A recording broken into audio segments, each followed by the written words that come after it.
The ink was barely dry on my application to the department when I was called into the lieutenant's office. He said, "Steve, I got a complaint on you. A kid called in and said you pulled him over at the gas station and called him a little bastard." "Yes, sir," is all I said.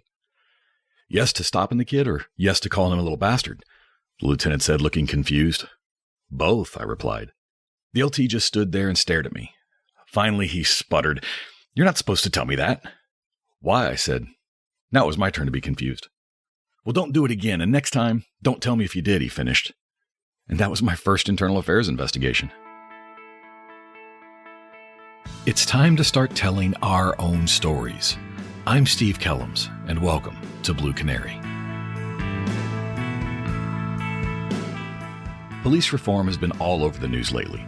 From defund the police to 8 can't wait, we've seen the media and the public push police reform. Now, while many of the issues brought up skirt the area of internal affairs, nobody is discussing what happens with those bad officers once they've been identified. This episode will give you an inside look into the internal affairs investigation process with guest Lou Reiter.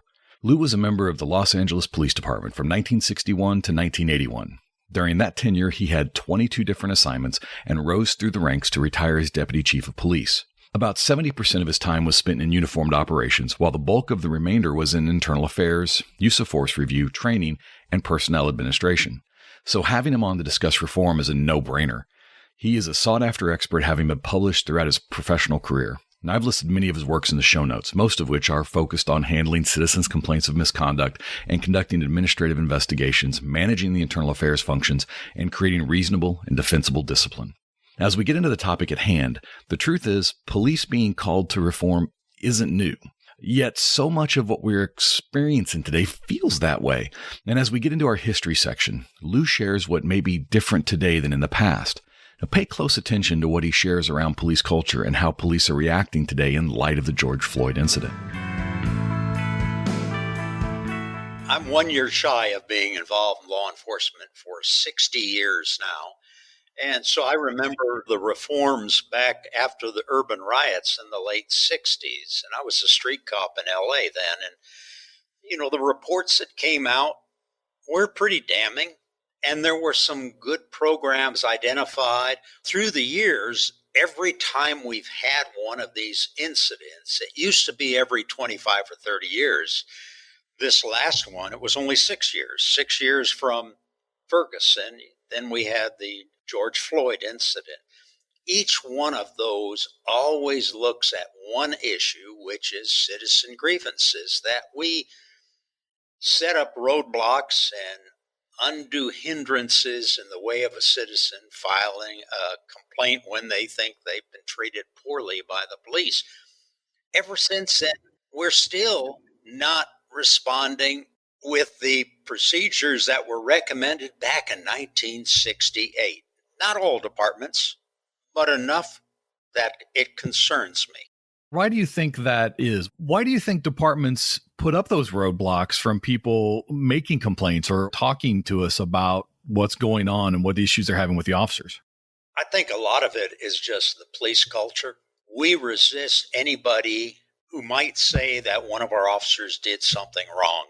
And you still have officers that even when now it's on videotape, they're hesitant to say, "No, I think the officer did something wrong." I think George Floyd was an interesting case because we probably had more people, active law enforcement people, come out and say, "No, what he did was wrong." That's rare. I mean, go back to Rodney King. Look at the conflicts we had there. Some said, well, maybe a couple of the strikes were okay, but after that, we are reluctant to criticize ourselves, and we're reluctant to do that introspection to say maybe we're not doing things properly. Maybe there is another way. Let's try some other ways. Even those things that we did try back in the 70s and then into the 90s, they quickly fade away. Because in law enforcement, what I find is if you don't have an advocate for a change in the way we've done things through the years, if that advocate leaves the agency, that program dies. we go back to doing the way we've done things for years and years, mainly because we're comfortable. For the most part, we are insulated. A lot of reasons, even if in civil litigation there's a large settlement or a jury verdict, you still have cops say, well, I think it was wrong. They don't understand law enforcement. And besides that, it's no sweat off me. It didn't come out of my pocket. The city will pay for it. And unfortunately, they have. In my career, I've experienced and seen all these programs impacted when the people who start them leave. And the reality is those programs fade out and die. Now, it could be the case for many reasons, but one thing is true. Cops hate two things. One, they hate the status quo. And two, they hate change. So often nothing gets done and programs will quickly die on the vine. We're in a time where we're being called to change, and a time where we have to. As Lou talks about George Floyd, I reflect on what the media and fellow law enforcement have been sharing and saying about the actions Officer Siobhan took. And regardless of why officers get defensive, it doesn't change the fact that in this case, the officer did use inappropriate force. And there are other factors in play here. With a rookie officer on site, Officer Siobhan was a field training officer, and he was training and leading a recruit officer fresh out of the academy. He was supposed to be the one in charge. What's Lou's reaction to the issues involved here? Here's our discussion around the infamous and heartbreaking incident. I think I'm caught in between two positions. What the officer did there was wrong. And then I look around at some of the others. They've charged the one officer, I think it was his third day on the road. So he's just out of the academy. And they charge him with not intervening criminally. Now, I grant you, that was his field training officer. Yeah, so he should have been with his field training officer that should have been the one taking those steps and making those decisions, right? And he was the one with his knee on Floyd's neck. Now, the problem is, you tell me, have we trained an officer well enough to step in third day on the job and tell his partner, you shouldn't do that. That's not what they teach me at the academy. Think of all the pressures that go through that young officer.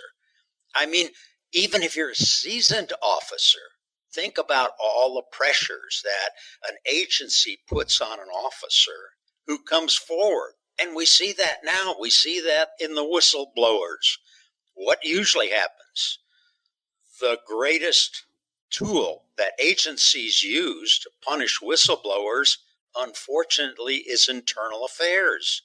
Dredge up bullshit complaints, old things. We try to load them up with complaints to tarnish a whistleblower rather than look at what he or she is saying in a reasonable way and say, have we treated that person poorly? I mean, if we don't treat our own officers well, how can we expect officers to treat citizens well? I want to restate what Lou just said. If we don't treat our own officers well, how can we expect officers to treat citizens well? That's an excellent and critical point. When it comes to police reform, it seems like one of the big issues is the notion of the officer's duty to report another officer. I asked Lou, with his experience in internal affairs investigations, how many of those complaints typically come from in-house or within the department. When it dealt with misconduct, maybe involving a citizen, very few. And there's a lot of reasons for that. One, it's the whole blue wall, blue shield, whatever you want to call it, code of silence. If an officer comes forward, they're considered a rat, a snitch. And I think that still exists in law enforcement when it's a citizen. And also, they always feel like, well, I've got your back, and you're not going to tattle on me if I do something wrong. We've seen that even with body-worn cameras, even though it's captured on video. A lot of officers still say, well, I didn't see that, or I wasn't in a position to see that. So we see very few officers coming forward. Now, if you want to go back to Rodney King, the feds really were thinking seriously about bringing up some of those 17 officers that were standing around watching Rodney King get whomped out there. But they didn't. You still rarely ever see the feds coming in or even a prosecutor and charging officers for failing to intervene. It has not developed, and I don't know if it will. Now, the other side, internally, I think we see more officers today willing to come forward if they see misconduct within the station, more than we ever have. Talking about things like falsifying payrolls. Or theft from a property room, or sexual harassment, or racial discrimination within our ranks, seeing more that will come forward there.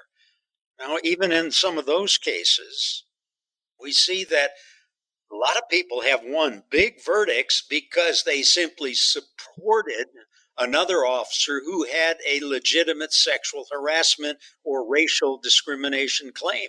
They simply supported the person, came forward, gave testimony that supported that person, and they, as a consequence, faced retaliation from within the agency, sometimes by internal affairs as well.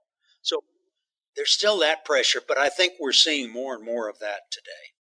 One of the complaints I've had throughout my career is that oftentimes the patrol officers are looked at as furniture that can be replaced like a desk or a chair, as opposed to people that really have something valuable to offer the organization. When leaders don't value their people and treat them poorly, the outcomes are bound to suffer. Lou shares his take on the administrative benefits an agency can gain from the individual officer. I was surprised some of these hasty decisions, like the Minneapolis case, they have a union contract.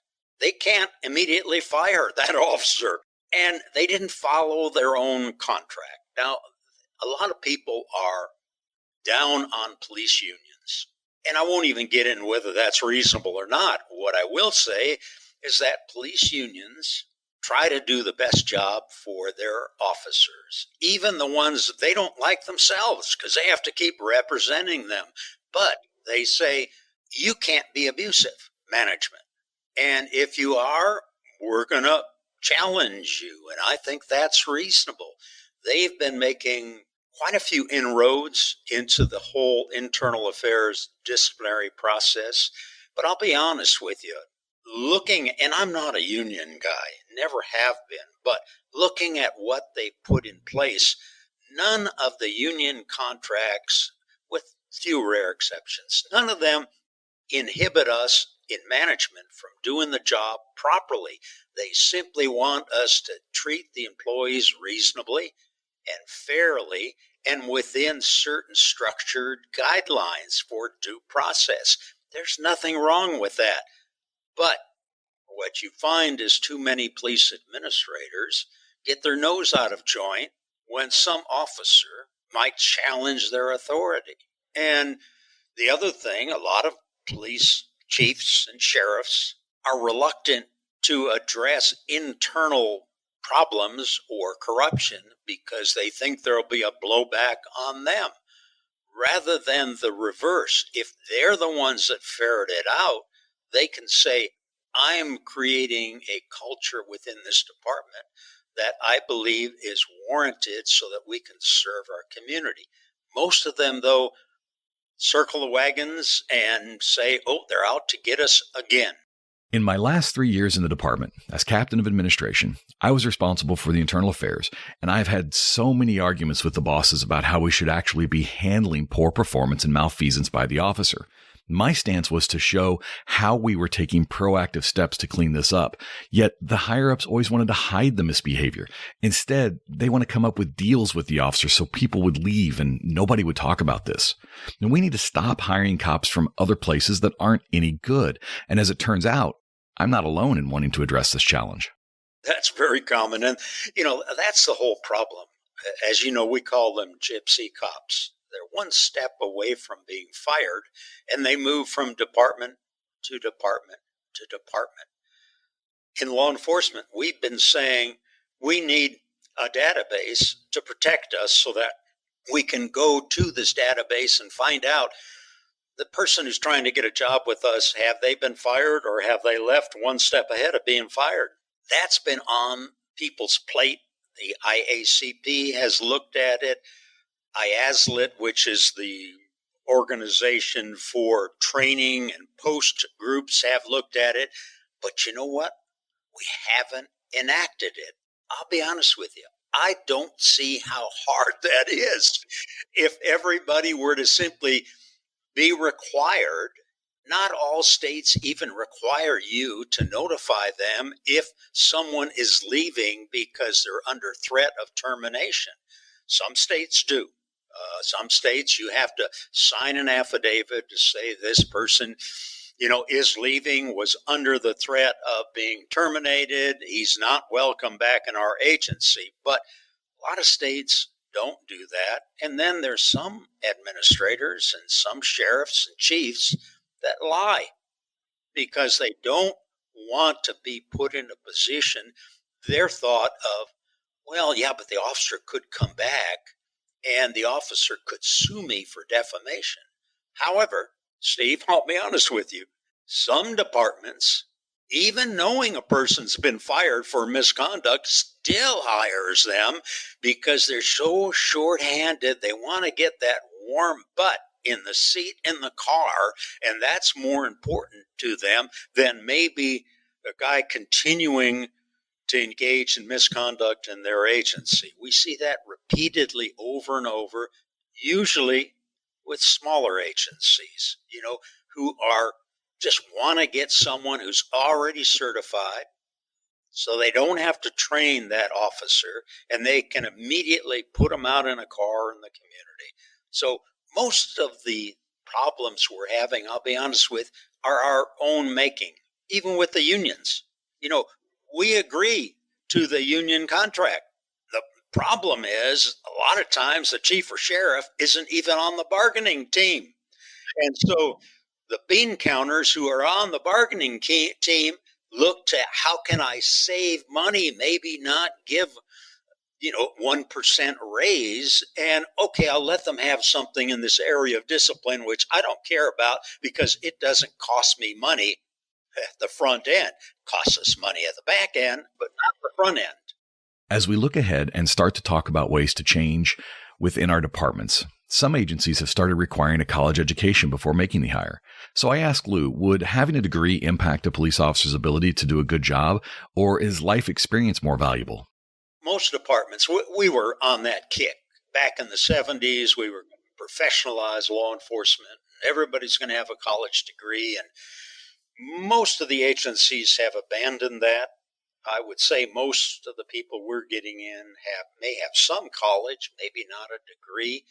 I go back to, I forgot who the educator was or the police philosopher. He said, education won't make a good cop, but a good cop can be made better with an education, which is interesting because we've never proven that a college-educated person is going to be a better cop than one who maybe came up in a disadvantaged community, maybe had some military experience, maybe tried some other jobs and didn't like them or may have failed at them, but at least had life experience. I kind of would rather have that person than someone who came from suburbia, went to a university, spent 4 years, maybe got a master's degree, never worked a second job, and now this is the first job they've ever had. I'd rather have the other person personally. From my field training background, one of the things that we saw specifically in the 80s and early 90s, those age requirements to be a police officer, not 21, but 23, 24, 25 for a lot of agencies. Because of that very issue, the 21-year-old kids with no life experiences were coming in and really having maturity issues and problems in training. But these older, more mature individuals that were getting hired with those life experiences were really settling in well, not having maturity issues and turning out to be some fantastic cops, but then we couldn't find them anymore. And we had to go back to those younger hires, which is where I think our focus, a lot of our hires right now in law enforcement are 21-year-old kids with very little life experience. And, in some states, they're 18. We've all had kids who are 18. I'm thinking, I don't think any of them ought to be cops. Right. In some respects, and when we look at not all communities, certainly not the high crime communities, but in the vast majority of communities that have those police departments, 25 or fewer officers, we'd be better off hiring retirees to be a police officer, a 40 or 50-year-old person, because they're used to talking to people. They're used to doing mundane things. They're happy having a job. They're willing to do the service type of demands that small agency requires. And, they don't get in that many fights in some of these agencies because being a little older, they know they aren't going to win all the fights, so they are more apt to talk to people.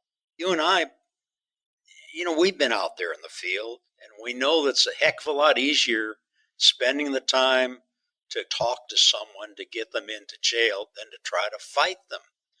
Some of the young people, they rush so quickly to take action rather than stand back, think about what they're doing, and consider some options and realize they're going to have to put 8, 10, 12 hours in. Why rush a call when they can take that extra time and maybe have a better resolution? I think that's a huge issue right now in law enforcement, is being in too big of a hurry. It really upsets me a lot of times is that officers want to rush from one call to the next. And I tell them in training, I say, you guys realize you get paid by the hour, not by the call, right? Slow down and do it right. And getting them to slow down. And I think that's part of being mature, is recognizing that you need to slow down, take your time and do this one right, and then do the next one when you get to it, as opposed to saying, I've got 10 calls on my screen and I got to get to all of them right now. Blue Canary is here to help you tell your stories, and I couldn't do that without the help of some very generous sponsors. Let's take a quick break to hear from one. Help your team rise to increasing expectations with Agency 360's cloud-based software. Whether it is for the training of new employees or annual performance evaluations, Agency 360 can help trainers and supervisors streamline documentation, create consistency, and communicate clearly. Help retention by setting the tone and culture early with Agency 360. Learn more at agency360.com. That's AGENCY360.com. As I wrapped up the conversation with Lou, I asked him to share with our listeners what he thought the future held. What is next in law enforcement? Where does he see things going to help with internal investigations? Here's his take. There's a couple of things that are coming down the line. A couple are controversial, but some of them are not. I think one of the big ones now that is time limits to finish an internal affairs investigation. It has been coming down the line for the last 20 years, and what you basically find is that in the union contracts, most of them either have a 120-day or 180-day requirement to finish your investigation. Some of them say not only to finish the investigation, but to then impose discipline if you're going to do it. Louisiana is a little different. They have 60 days, and you can ask for a 60-day extension. Now, for the most part, I don't have any problem with any of those. I've always said, if I'm an officer who's being investigated, I want you to get it over with. Put it on the front burner. And if recently I read, I think it was Syracuse, New York, and then Baltimore City, both of them have lost the ability to discipline some officers because they failed to meet. Both of them have a 180-day requirement, one by state law, I think one by union contract. If you're under some time crunch, you simply put that on the front burner, or you add another investigator. Most of the cases we deal with are not that complex. What I do find, though, is that where we lose the time is not in the investigation. Where we lose the time is when the investigator finishes it and then starts sending it up through the chain of command, and managers are allowing it to sit on their desk forever because they don't want to make that decision. That's where we're losing the time.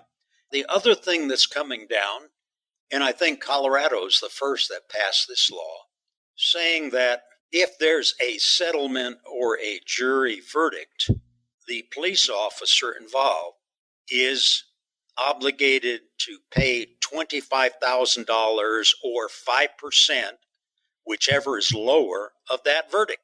So very few cases end up being settled or a jury verdict. And more importantly, an officer, just like a doctor, just like any kind of construction person you have coming into your home to do repair work, all of them have an insurance policy to cover them for workers' comp or injuries or some sort of lien.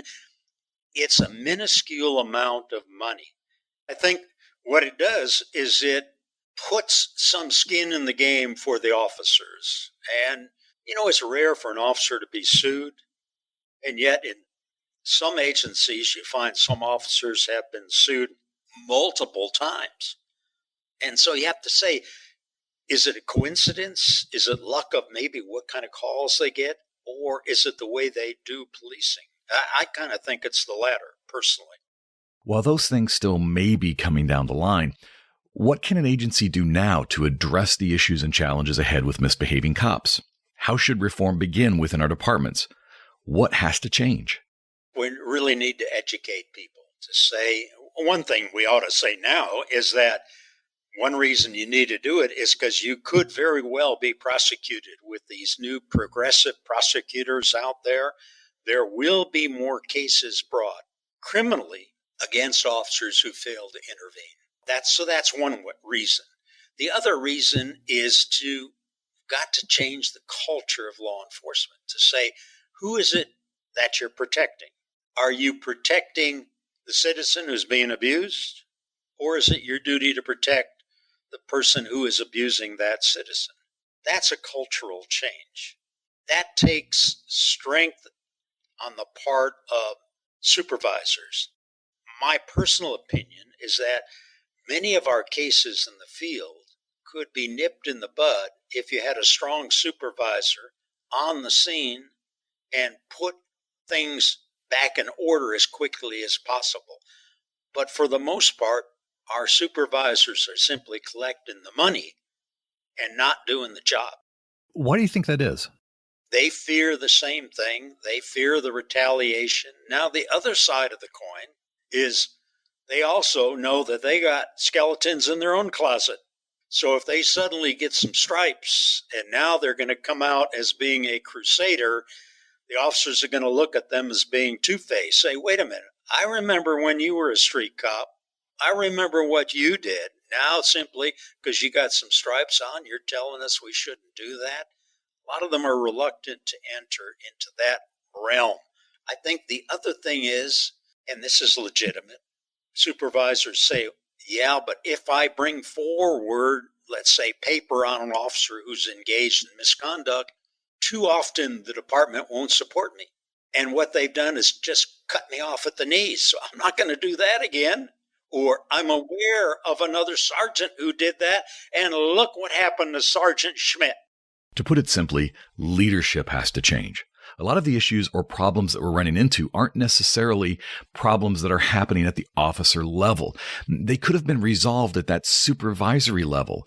And that's where our failures seem to be. Our training, education, and culture changes have to begin at the supervisor level. Steve, I was in a large department. And at the time I was with LAPD, we had 18 geographic stations. In reality, we had 18 separate police departments. And then in each one of those geographic stations, we had 3 watches. We had 3 separate police departments, depending on who the lieutenant and the sergeants were.